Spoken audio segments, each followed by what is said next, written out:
ব্যবসায়িক ভাইদের উদ্দেশ্য করে বলতে চাচ্ছি, এই রমাদান মাসে পবিত্রতা রক্ষার জন্য হলেও এই একটি মাস আপনারা সকল প্রকার নিত্য প্রয়োজনীয় দ্রব্য সামগ্রীর মূল্য কমিয়ে আনুন, যাতে করে দেশের সাধারণ মানুষ তাদের ন্যায্য মূল্যে ক্রয় করতে পারে।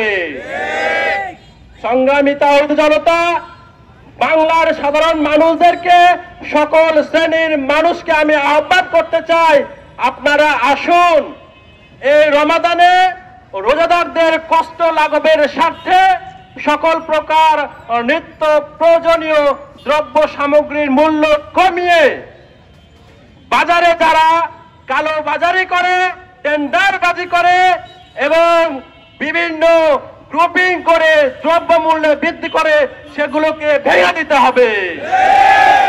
সকল প্রকার অন্যায়, অশ্লীলতা, বেহাপনা বন্ধ করতে হবে রমাদান মাসে।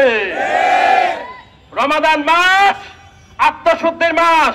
এই মাসে দিনের বেলায় সকল প্রকার হোটেল, রেস্তোরাঁ বন্ধ রাখুন। সারা দেশে খুন, ছিনতাই, ডাকাতি, ধর্ষণ সহ সকল প্রকার অপরাধে প্রতিরোধ গড়ে তুলতে হবে। এই রমাদান মাসে আমরা জুলাই অভ্যুত্থানের স্পিরিটকে ধারণ করে বলে দিতে চাই, এই বাংলাদেশ একটি ঐক্যের বাংলাদেশ আমরা গঠন করতে চাই। সারা বিশ্বব্যাপী মুসলিম নির্যাতিত এবং মানবতা বিরোধী কার্যক্রম বন্ধে জোর দাবি তুলতে হবে।